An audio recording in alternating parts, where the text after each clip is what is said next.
안녕하세요. 남희숙 작가예요. 오늘은 삐님 이야기 들어볼게요. 저는 사귄 지 한 달 된 남자친구가 있는 30대 초반 여성입니다. 남자친구는 저를 매일 보고 싶어하고 연락을 잘하고 빨리 결혼하자고 자주 얘기합니다. 정말 최선을 다해서 잘해주고 제게 맞추려고 노력하는 게 느껴집니다. 저를 많이 사랑하는 게 느껴져요. 그동안 소개팅한 여자들이 많았는데 저처럼 잘 맞고 최고인 여자는 없었다며 늘 제가 최고라고 합니다. 저는 1, 2년 사귄 연애 경험이 3번 있고 남자친구는 20대 초반에 한 달쯤 만난 경험이 1번 있습니다. 겉으로 봤을 때 부족함 없는 조건이라 이 부분이 좀 의아하긴 했습니다. 하루는 남친이 과거 연애 경험에 대해서 물어보더라고요. 그래서 두루뭉술하게 대답했습니다. 그랬더니 과거를 얘기하지 않는 게 의심스럽다고 계속 추궁하더군요. 그래서 전 남친들이 몇 명이었는지 어떤 직업이었는지 마지못해 말했습니다. 그 이후 과거 남친 중 하나에게 꽂혀서 그 사람이 자기보다 잘생겼는지 돈이 더 많은지 자꾸 묻더라고요. 너무 물으니 저도 짜증이 나서 그렇다고 말해버렸습니다. 그 후로 남자친구의 집착 문제 때문에 자꾸 싸우게 됩니다. 여행지 얘기가 나오면 거기 누구랑 갔냐고 묻기도 하고 전 남자친구가 다시 돌아오면 너는 그 사람 만날 거냐? 그 사람 못 만나서 나를 만나는 거 아니냐? 내가 네 인생에서 최고의 남자친구가 맞냐? 이런 말을 계속합니다. 다 지나간 인연이고 오빠를 제일 사랑한다고 해도 마찬가지입니다. 제가 최고라고 해도 이미 아니라는 말을 들었지 않냐고 말꼬리를 잡으면서요. 네가 과거에 몇 명을 만났는지는 상관없지만 자신이 모든 분야에서 이때까지 만난 남자들 중에 최고의 남자여야 하고 서로가 서로에게 최고인 연애를 하고 싶다고 합니다. 근데 객관적으로 모든 분야가 최고일 수가 있나요? 저는 남자친구 정도면 됐다고 생각하는데 계속 강요하고 고집하니 답답합니다. 솔직하게 이야기하라고 하면서도 다툼 끝에는 자신이 듣고 싶은 말을 해달라고 합니다. 제가 속마음과 다른 남 듣기 좋은 말을 잘 하지 못하는 성격입니다. 그래도 웬만하면 맞춰주고 싶지만 그렇게 싸우고 난 뒤에는 그런 말이 애정 담아서 나오지 않습니다. 과거 연애사에 대한 질문을 수시로 하는데 꼬투리 잡힐까봐 대답하지 않으면 의심스럽다. 나를 사랑하지 않는 것 같다. 솔직히 말해라. 이럽니다. 어제는 제가 지쳐서 힘든 점을 다 얘기하고 무미건조한 반응을 보이니 제 감정이 더 깊어질 때까지 기다리고 정말로 과거 이야기를 하지 않겠다고 했습니다. 하지만 전에도 이런 약속을 한 적이 있어서 신뢰가 없습니다. 외모, 직업, 집안, 성격 등 다 마음에 들어서 만났는데 실상이 이러니 당황스럽고 힘들어요. 일반적으로 질투심이 심하면 이런 걸까요? 초반의 과거를 너무 솔직하게 오픈한 제 잘못일까요? 오빠가 원하는 대로 최고라고 계속 얘기하면 사이가 나아질까요? 아니면 이게 시작이고 점점 더 심해질 뿐일까요? 이전 연애에서는 이런 적이 없었는데 이것도 맞춰가는 과정인가요? 제가 보기엔 병적인 집착 증상인 것 같은데 객관적인 판단 부탁드립니다. 사연자님 남자친구분이 사귄 지 한 달 됐는데 이 정도로 힘들게 하신다고요? 한 달이면 그냥 눈 깜짝하면 지나가는 시간인데 굉장히 여러 가지 일을 겪으신 느낌이 들긴 해요. 사실 결혼 문제, 교제 문제를 두고 다른 사람이 고민을 들을 때 이 문제를 밖에서 들여다보면요. 대부분이 이거 헤어져야겠는데 이런 생각이 들거든요. 그 사람을 한창 좋아할 때도 눈에 보일 정도의 문제면 그 문제는 객관적으로도 정말 큰 문제일 가능성이 큰 거예요. 역시나 다른 댓글들 보니까 다시 생각해보라 이런 댓글로 말씀해 주신 분들이 대부분이더라고요. 일단 결론부터 말씀드리면 이런 상태라면 누가 뭐라고 말해도 결국은 헤어지게 될 가능성이 높지 않을까 이거거든요. 오늘은요, 사연자님이 이 관계를 포함해서 앞으로 누군가를 만나고 또 관계를 맺을 때 어떻게 해야 하나 이 문제를 여러 각도로 이야기해 볼게요. 첫 번째는요, 저는 이걸 먼저 사연자님한테 물어야겠어요. 그 남자친구분을 정말로 사랑하시나요? 만약 여기에 자신 있게 대답하실 수 없다면 남자친구분의 행동이 어느 정도는 이해가 되고요. 상식적인 범주에서 좀 해석이 돼요. 사연을 쭉 보면 뭐 부족한 게 없다, 조건이 다 괜찮은 편이다, 내가 최고다 이런 말씀을 적으셨는데 정작 남자친구분에 대한 애정이 안 보이거든요. 사귄 지 한 달 정도면 이제 호르몬이 막 날뛰어서 눈에 뵈는 게 없을 시기예요. 이 무렵에는 단점이 눈에 들어와도 저절로 흐린 눈 하게 되는 시기고요. 다른 사람한테 남자친구에 대해서 말할 때 담담하게 표현될 수가 없어요. 중세 유럽에서는 아예 사랑을 정신병의 한 종류로 취급했어요.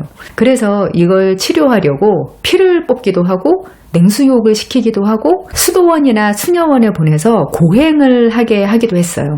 그 정도로 원래 사랑에 푹 빠지면 그 사람 원래의 인격을 벗어난 그런 행동을 많이 해요. 이런 분들은 아무리 정신 차리고 객관적으로 사연을 쓰려고 해도 사연에서 그 감정이 막 줄줄 새어 나오거든요. 근데 사연자님한테는 그런 게 좀 안 보여요. 물론 커플이 교제를 할 때 꼭 그렇게 정신병 같은 사랑을 해야만 된다 이런 건 아니에요. 사연자님처럼 괜찮아 보이는 사람하고 뭐 서서히 알아가면서 조금씩 스며들듯이 사랑에 빠지는 그런 사람들도 분명히 있어요.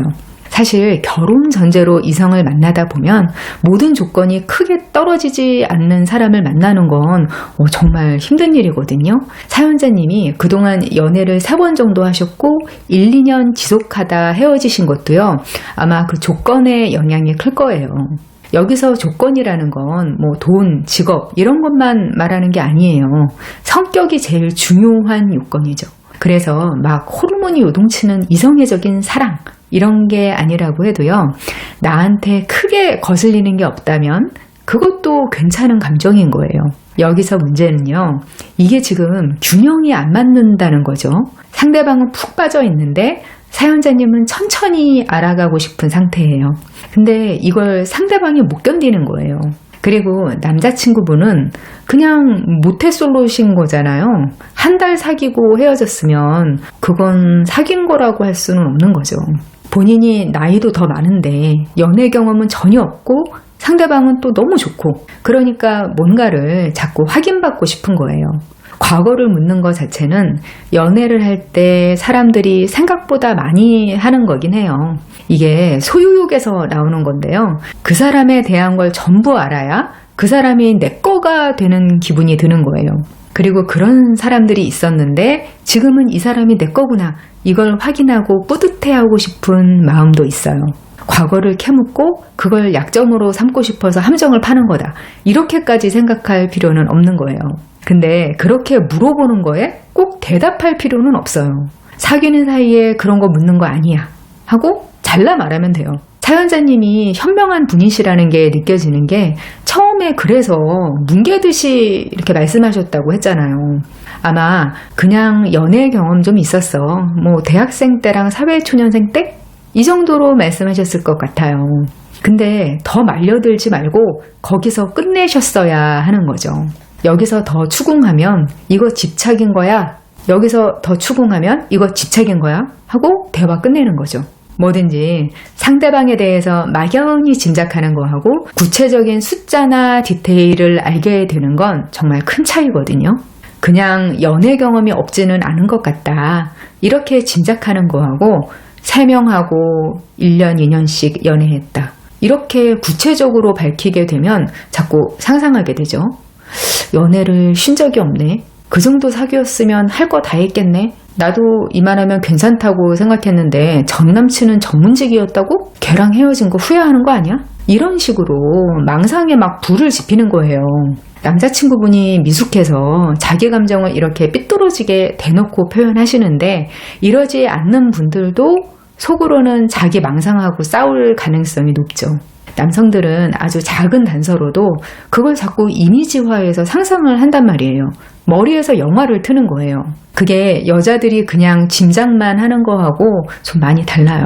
사실 이런 디테일은 남자나 여자나 서로 그냥 말 안 하는 게 좋아요. 마찬가지긴 한데요. 상대적으로 정도 차이가 있다는 거죠. 그래서 특히 사연자님 같은 경우에는 그냥 그런 말은 하지 않는 게 나은 거예요. 만약에 가정한 상황이 이런 관계의 균형 때문인 거라면 이건 사연자님이 연기라도 좀 하시는 게 필요하기는 해요. 상대방이 너무 푹 빠져서 막 허우적대고 나도 이 사람이 좋아, 놓치고 싶지 않아, 이런 감정이면 간헐적으로 뭐 가끔이라도 상대방 감정에 충분히 충족될 수 있게 해주는 거예요. 뭐 팩트고 뭐고 말만이라도 지금까지 당신만한 사람이 없었다고 막 추켜 세워주고 당신을 향한 감정도 내가 너무 크다, 이런 걸 말로 표현할 필요가 있어요. 사람이 어떻게 모든 면에서 뛰어나냐, 네 부족한 면도 나는 좋다, 이런 감성은 여성들한테는 더 깊이 감동받는 면이잖아요. 와, 내가 이런 면이 부족해서 콤플렉스 있었는데 이런 면까지 사랑한대. 근데 남성들은 좀 다르거든요. 부족하다는 뉘앙스에만 꽂혀서 괴로워하는 경향이 상대적으로 더 강해요. 그래서 좀 직설적으로 확신을 줄 필요가 있어요. 저는 사연자님이 굉장히 매력적인 분일 것 같아요. 이 매력이라는 게 아름다운 외모, 이것만을 말하는 게 아니거든요. 나를 좋아하는 게 맞긴 한데 내가 완전히 가질 수 없는 사람, 이런 감정을 느끼게 하는 사람이 매력 있어요. 이런 매력에 대해서는 제가 이전 영상에서도 여러 번 다룬 적이 있는데요. 간단하게 말씀드리자면 자아가 강하고 내 인생 잘 살면서 상대방한테도 다정한 사람, 나만의 인생 영역이 분명한 사람, 이런 사람이 매력 있어요. 그래서 연애 초기에 상대방 마음을 완전히 장악하고 있지 못하고 있다는 그 기분, 거기에 모태솔로의 미숙함이 더해져서 이런 찌질한 행동이 나올 수도 있는 거라는 거죠. 사연자님이 네가 최고다, 이렇게 해도 전에 아니라고 하지 않았냐, 이러면서 막 들들 볶는 것도 참 졸렬한 거긴 한데요. 한 번 한 말은 뭐 쏟아진 물처럼 주워 담을 수 없다, 이런 경우인 거예요. 그 한 번 들은 말 때문에 계속 안달하게 되니까 자기를 안심시켜 달라고 하는 건데, 사연자님은 그것 때문에 또 정 떨어지고, 이게 악순환이 되고 있는 거죠. 만약 사연자님이 그분을 놓치고 싶지 않다, 사실 나도 정말 좋다, 이런 마음이 있으시면 말싸움에서 지치고 에너지 고갈되기 전에 충분히 마음을 충족시켜주는 것도 해보시면 어떨까 싶어요. 내가 원래는 이런 사람이 아닌데 사랑에 푹 빠진 연기를 하고 말도 좀 과장해서 해보는 거예요. 이게 이런 관계에서는 거짓되거나 나쁜 게 아니에요. 남자친구가 뭐 멘트까지 정해주고 그렇게 말이라도 해달라고 했다면서요. 그게 그런 기전에서 나온 요구인 거예요.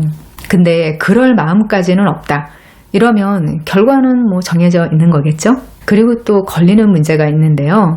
만약 사귄 지 한 달 정도니까 아직 같이 잠자리를 같이 하기 전이다, 그런 상태라면 지금 부리고 있는 억지가 보채는 행동일 수도 있어요. 이게 참 원초적이긴 한데 실제 관계에서 영향을 많이 미치는 부분이라서 이것도 말씀드려봐요. 두 번째는요, 이제 남자친구분한테 심각한 문제가 있을 경우를 가정해서 말씀드려 볼게요. 사연자님이 본인이 보기에 이거 병적인 집착 증상 같다, 이러셨는데요. 이런 촉을 무시해서는 또 안 되죠. 왜냐하면 정말 세상이 너무 무서워요. 이런 경향성이 병적으로 강한 사람이 결혼을 하면 의처증이 되는 거고요. 거기까지 안 가더라도 스토킹 범죄도 너무 많이 일어나고 있어서 안 좋은 조짐이 보이면 조심을 많이 해야 하기도 해요.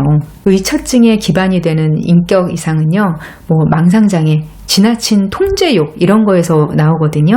상대방이 정말 병적인 사람인지 아니면 아까 말씀드린 대로 미숙함과 관계의 불균형의 결과, 단순한 질투인지 그걸 구분할 수 있는 부분들이 있으니까 한번 어땠는지 생각해 보세요. 사연자님 과거가 화두가 됐을 때 사연자님이 논리적으로 그건 과거일 뿐이다, 이런 식으로 설명을 하실 거잖아요. 이런 경우에 최소한 그 자리에서만이라도 그걸 납득하고 사람이 좀 진정이 된다, 그러면 그나마 괜찮은 거예요. 자기가 질투나는 감정하고 논리적인 인과관계를 구분할 수 있는지를 확인해 보세요.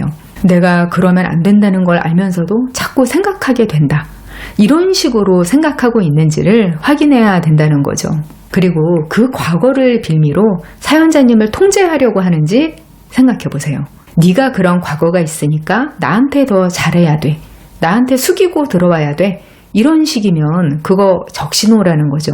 그리고 과거 경험을 비난하는 식으로 말하면서 자기 집착이 사연자님 때문이라고 원인을 엉뚱하게 돌리는지도 살펴보세요. 통제광이나 망상 문제가 있으면 이거 자기 문제라고 끝까지 생각 못 하거든요. 제가 3가지 정도 말씀드렸는데요. 이게 다 연결되어 있는 문제거든요. 사연만으로는 사실 두 사람 사이에서 어떤 일이 일어났는지는 당연히 다는 모르니까 사연자님이 셀프 체크 해보시라고 말씀드렸어요. 비슷한 경험 있으시면 댓글란에서 의견 나눠주세요. 다만 사연자님들 다 영상 보시니까 상처되는 댓글은 자제해주세요. 부탁드립니다. 고민 사연은 네이버 카페 고민 게시판에서 받고 있어요. 저는 다음 이 시간에 여기서 다시 만나요. 기다릴게요.